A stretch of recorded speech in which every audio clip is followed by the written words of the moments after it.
Hi, I'm Mike Shadden. I'm from Temple University, and I'm the offensive line coach here.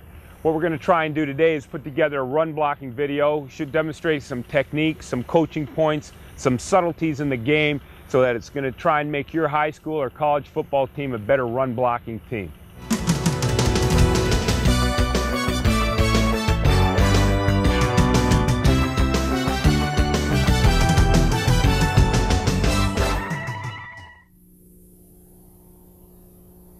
Today, helping us with our run blocking video is Donnie Klein, our starting center at Temple University. We've got Greg Hilliard, one of our guards slash centers that's done a fine job for us, and Dave Uvanovitz, our starting left tackle. These three guys were kind enough to come out today and help us and demonstrate some run blocking techniques.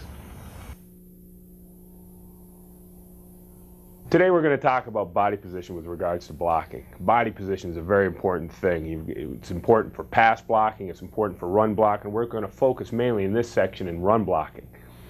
Run blocking is a very unique thing because you're trying to, on the offensive line, it's very unique that we're trying to knock somebody off the ball, keep in a solid position, and maintain the block. And to be able to maintain the block, you've got to be in a correct body position from getting out of the three-point stance to initial contact to carrying on with the block and knocking someone off the line of scrimmage, trying to reestablish the line of scrimmage. So we're going to start looking at body position. And when we look at body position, you might as well start from the ankles and work right onto the head. Let's look at the feet first of all. Foot position is very important.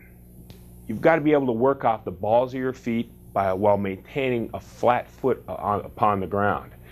This sort of allows you not to be too toe heavy so you fall forward, or not to be too heel heavy. It's a very funny thing that a lot of players work off the balls of the foot and you can actually see their feet turning out. When their feet turn out, it allows the players to actually work off the heels of their foot, and you have less control of your body when you're working off the heels of your foot because you're not working off the balls of your foot. The balls of your foot actually allow you to control your weight forward, backwards, change of direction. You can always see some players that cut off the heel of the foot and their heel actually slips out. So what we're going to do is initially look at the foot and how the foot should make contact with the ground. The next thing we got to look at is ankle position. Ankle position allows you to get at the right angles, and I can see a lot of football players from high school to college to pro to actually saying what kind of a football player are they, an offensive lineman, based on the type of angle flexion they have. If they have an inappropriate angle flexion, they're not going to be able to get in a three-point stance, they're not going to be able to maintain a block, and it's going to be very difficult because it actually places them more in their toes and extends the body weight outside the body frame, therefore falling off a block. The second thing we're going to look at is knee flexion. You've got to be able to have great knee flexibility to be an offensive lineman. You've got to be able to keep bent, maintain leg, hip, ankle flexion so you can maintain a block and maintain a power. You see a lot of offensive linemen coming off the line of scrimmage, making contact, extending themselves at the knees and the hip and the ankle, and the block is over for them. They can't maintain a block. They can't knock someone off the line of scrimmage because they've sort of unlocked their hips and they're finished at that point. Hip position. I would say hip and lower back are the most important areas for an offensive lineman. They've got to have great hip tuck. You've got to have the ability to bring your hips into contact in a block, and that requires a great deal of lower back strength and hip strength to do so. Next thing we look at is chest position. You've got to be able to keep a broad chest and your chest out, and it also almost forms an I want to call it an extension, not a hyperextension, but extension of your lower back, because that maintains a power position. If you ever have an arch in your back, that puts each individual stresses on the vertebrae and not throughout the entire spine, and that could cause injury, and B, puts you in a power position that's comparable, and you're going to end up not being able to bring that full amount of force into a block. And the second last thing is arm position. How to use the hands. We're going to actually get into how to bring your hands and make contact. The way football's evolved this day and age, it's become a hand battle, an upper body hand battle that requires a great deal of balance from the waist down, but it's a lot of grappling, grabbing, inside. Who's got hand position? On the defense and the offensive line, the player that has inside hand position is the player that's going to win the battle in the trenches. And the last thing we're going to look at is head position. And that head position is going to dictate what your neck is doing, and there's a lot of safety factors involved with that. And wherever your head goes and your eyes look is your target area. And we're going to get into a variety of different things regarding target area here in a bit. This offensive lineman obviously have to have a good stance, and a balanced stance is very important. You don't want to be able to tip off that, hey, we're passing, or this time the guard's pulling, or the tackle's going to in a three-point stance and he looks like it's 1st and 10 and we're throwing the football, and he's in the stance that's giving away, and the defensive end is yelling across to the defender saying, hey, this tackle's where they're passing the ball, look at how he's leaning. You want to be in a balanced stance, and we're going to look at a balanced stance out of a 3-point stance and a 2-point stance. And sometimes a 2-point stance will give you an advantage in 3rd and long situations where you know they're throwing the football, they know, we know, everybody in the stands know we're throwing the football. A 2-point stance may offer the tackles and the guards a chance to come off the football a little bit better while reading a defense in a pressure situations, noting where the linebackers are coming or if there's an edge rusher outside the defensive end. The first aspect we're going to talk about the running game is the stance. You've got to be able to operate out of the stance. Myself, I'm an ex-left guard, so I'm going to start with the easiest thing that I know is the left guard position. Now, when getting in your stance, every offensive lineman requires a balanced stance. And what I mean by that is you see a number of high school players being white-knuckled, and they obviously look like offensive linemen coming off and rushing the quarterback. They got so much weight in their hands, they're so geared up about coming off the football and knocking someone off the line of scrimmage.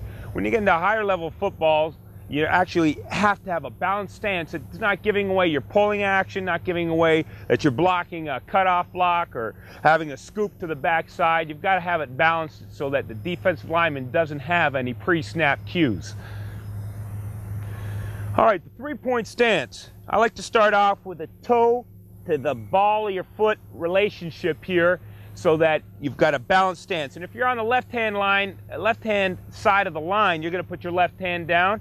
If you're on the right side, you're going to put your right hand down. And this is very important, especially when it comes to the passing game, for kick stepping, power stepping, and it's very important for understanding that relationship when you're working with the center or working on the backside or working on the onside while performing a scoop or an onside type combination block. Now, being a left guard, I want to start with this heel-toe relationship, and I want to be able to put my hand down so I'm not giving away my step. From this position, I can pull out of here. From this same position, I can trap down the line of scrimmage. From this position, I can step off the line of scrimmage and come off and make a running block. All right, Dave here is a tackle, and he plays left tackle for us, so you can see he's got the toe-to-heel relationship. He's got his hands down, working off his fingertips. He's got his butt a little bit further down and his head up. Now, it's very important for Dave to have his head up. He's got to be able to see what that defensive end, or if he's a guard, what the tackle's doing, what the linebacker's doing, if the linebacker's coming up into the line of scrimmage, if it's going to be a blitz situation or some type of dog inside. He's got to see what's going on in the defensive front. From this stance, Dave is going to pull his hand up, and you can see it's a balanced stance. Now, if Dave wanted to generate a little bit more energy or momentum going forward, he would just slightly shift his body forward. With this, it's just slightly shifting forward and getting a little bit more over his hand. And it's a little slight giveaway. If the quarterback goes to an audible and goes from a passing play to a running play, and that happened, he could just slightly slide his weight a little bit forward to give him a little bit of momentum off the football. Now, in this position, you can see his heels just slightly slightly risen up here, which isn't too bad. We like to keep that flat.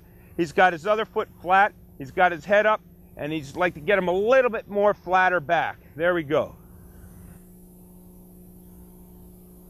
Movement on the field while pass blocking is a very difficult thing, and it's a little bit of a difficult thing to comprehend. What we're basically going to do is we're going to divide the body into two units. We're going to have the lower body and the upper body. Now, the lower body has to move independently, and it has to be able to move. The feet have to be in a proper position, in a good base to actually take on a defender. We have to have weight on our inside leg, and we're going to discuss this on the football field a little bit later. The upper body has to move independently of the lower body, and mostly all the contact or the actual area that's doing the moving are the arms and the hands. The rest of the body is going to stay rigid and out of the play. It's just contact and getting separation.